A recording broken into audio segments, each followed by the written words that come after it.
gadis lucu-lucu, bikin saja dicemburu. Monaco boleh, bikin saja dirindu.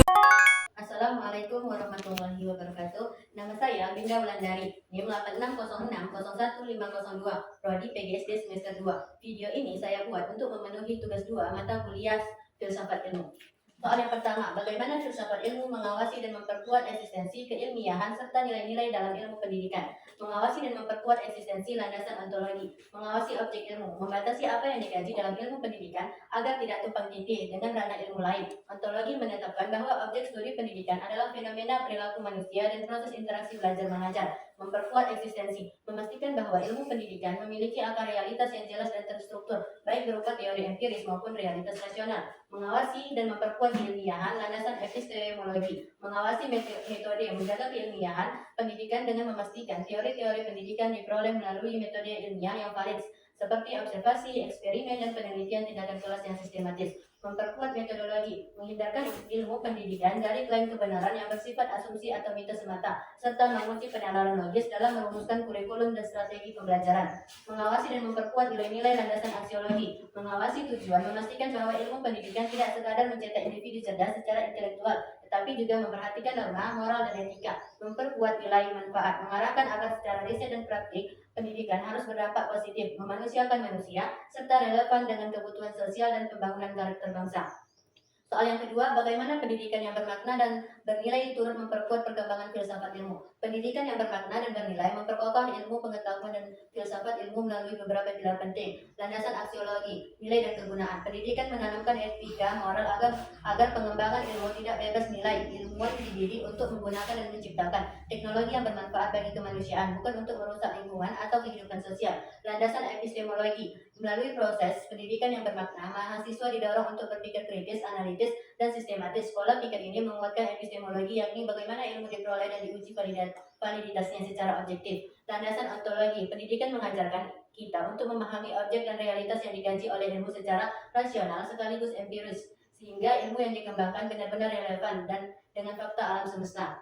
Soal yang ketiga, mengapa filsafat ilmu dapat disebut sebagai pisau analisis, ontologi, epistemologi, aksiologi dalam membedah persoalan-persoalan pendidikan. Ontologi, fokus analisis, menjawab pertanyaan apa hakikat pendidikan itu sendiri. Penerapan dalam pendidikan membantu kita memahami bahwa pendidikan bukanlah sekadar proses mentransfer ilmu di dalam kelas. Ontologi membedah apakah pendidikan dipandang sebagai proses pengembangan potensi manusia seutuhnya atau sekadar alat untuk mencetak tenaga kerja. Ini juga menjadi dasar penentuan subjek dan objek pendidikan, peserta didik, pendidik, dan kurikulum. Epistemologi, cara memperoleh pengetahuan pendidikan, fokus analisis, menjawab pertanyaan bagaimana cara kita mendapatkan ilmu atau teori pendidikan yang benar. Penerapan dalam pendidikan, mengkaji metode dan validitas ilmu pendidikan, apakah suatu model atau metode pembelajaran, misalnya pendekatan student-centered learning, dapat dipertanggungjawabkan secara ilmiah. Epistemologi membedah sumber, validitas, dan metode empiris, rasional, atau metode ilmiah yang digunakan dalam merumuskan teori-teori belajar mengajar. Aksiologi, nilai dan manfaat pendidikan, fokus analisis, menjawab pertanyaan untuk apa ilmu pendidikan itu digunakan dan bagaimana nilai moralnya. Penerapan dalam pendidikan mengarahkan tujuan akhir dari pendidikan agar tidak bertentangan dengan nilai moral, etika, dan kemanusiaan. Aksiologi memastikan bahwa ilmu pengetahuan dan teknologi yang diajarkan di sekolah tidak merusak alam atau moral bangsa, melainkan membawa manfaat serta kesejahteraan bagi peserta didik dan masyarakat luas. Ketiga landasan ini sering melengkapi dan tidak dapat dipisahkan. Sebagai pisau analisis filsafat ilmu, menjamin agar praktik dan teori pendidikan tidak berjalan secara asal-asalan, melainkan memiliki arah yang jelas, metode yang rasional, serta tujuan nilai yang bermanfaat. Soal yang keempat, contoh konkret penerapan filsafat ilmu dalam praktik pendidikan, misalnya dalam kebijakan, kurikulum, atau proses pembelajaran.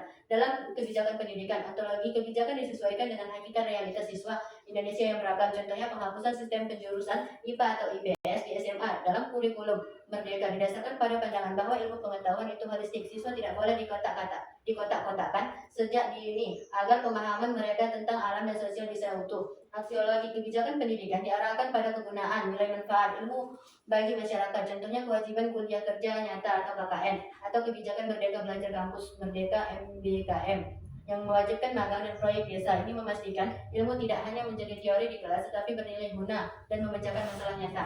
Dalam kurikulum epistemologi, kurikulum dirancang berdasarkan bagaimana pengetahuan itu didapatkan. Contoh nyata dalam kurikulum Merdeka adalah penerapan project based learning atau PJBL. Siswa didorong tidak sekadar menghafal tetapi merumuskan masalah.